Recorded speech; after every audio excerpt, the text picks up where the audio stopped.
Hey guys, I am so excited for today's video. I am going to be going over with you what is the cost of living in Denver. Now I know this is a question anyone who's going to be moving here wants to know, and I've picked out a few things that I think are important, especially if you're coming from out of state or even if you're coming from one of the little outlining areas that we have that surround Denver. There are so many options, but today we're going to talk about Denver. So sit down, jump up, whatever. Let's go.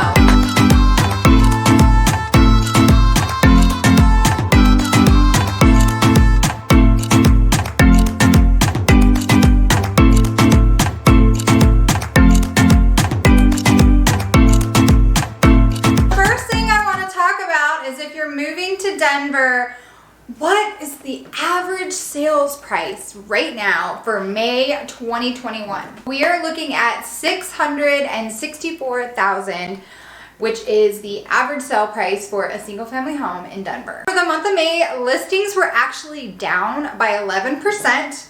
But don't you worry, the average days on market is still looking at 4 days. Actually, Denver is ranked #1 for the top economy in the nation. And this you can find on usnews.com or World Report. With the average price of the homes being said, let's talk about the average price of rentals in Denver. There are a lot of neighborhoods within inside Denver. I'm going to go over a couple. Cherry Creek, which is sitting around $2,118.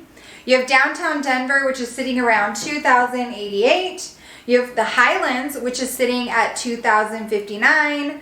Sun Valley, which is around $1,994. And of course, we have a few more other neighborhoods. I just want to give you guys a rough idea how the rents are going accordance to the average sales price. I also get asked, what is the average utility cost? Obviously, depending on if you're watering all the time, depending on what your appliances are, yes, they're going to vary, but the average is about $140 a month. If you're looking into getting internet, our biggest internet companies out here are CenturyLink and Xfinity, and that usually will be anywhere between $60 to $85 a month. Another thing you want to factor in, of course, is property taxes. Denver County on average collects about 0.54% of the assessed market value. So around Denver, you're looking at probably $3,000 to $3,500 a year for your property taxes. And of course, that's based on an average of $600,000. Now we can kind of talk about maybe transportation. There's a lot of public transit that is available to you downtown Denver if you don't own a car. People do their bikes. There's just a lot of options you can do. Literally for public transportation, the light rail and the bus do have unlimited passes. They run about $114 per month. Or if you aren't someone who wants to get a pass, you're like, oh, I just go randomly. Oh, there's a Rockies game, I just want to go, or whatever it may be, you have a one-way $3 pass that you can do. Now, they do have special things if you are a college student or a public service member. They do have discounts, and I believe they even have free passes that you can get for either the bus or the light rail. Let's get on the subject of gas prices. So let's say you do own a vehicle and you're going to want to put gas in it. The average gas price right now for Denver is sitting about $3.26 per gallon. I actually have gotten questions about car registration. So just so you know, here in Colorado, car registration tax is around 2.9% off of the purchase price. Another thing I wanted to hit on was actually grocery prices. So surprisingly, Denver is 4% lower than the national average. The last thing I kind of wanted to touch on was top industries.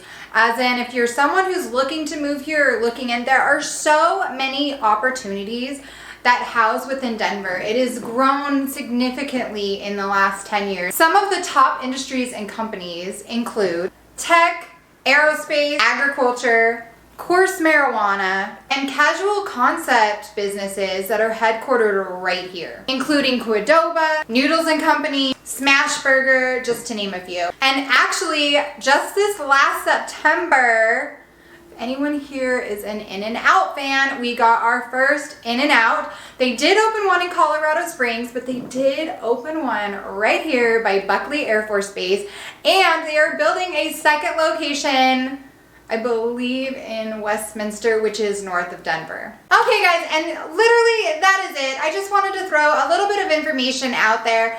Please let me know in the comments below, what is the first thing you look at when looking into a new location or a new place to live? I just wanted to go over a few things that I thought were important, especially being a Cali girl, moving from California to Colorado, like things I would have known. If you guys actually missed that, I have my 5 things you should know before moving to Denver. I'll have that linked right up here. Those are just things that I know that I've noticed, like that I wish I knew, or maybe I should have looked into. Hopefully this helped. If I don't see you guys around Denver, I'll definitely see you on my next video.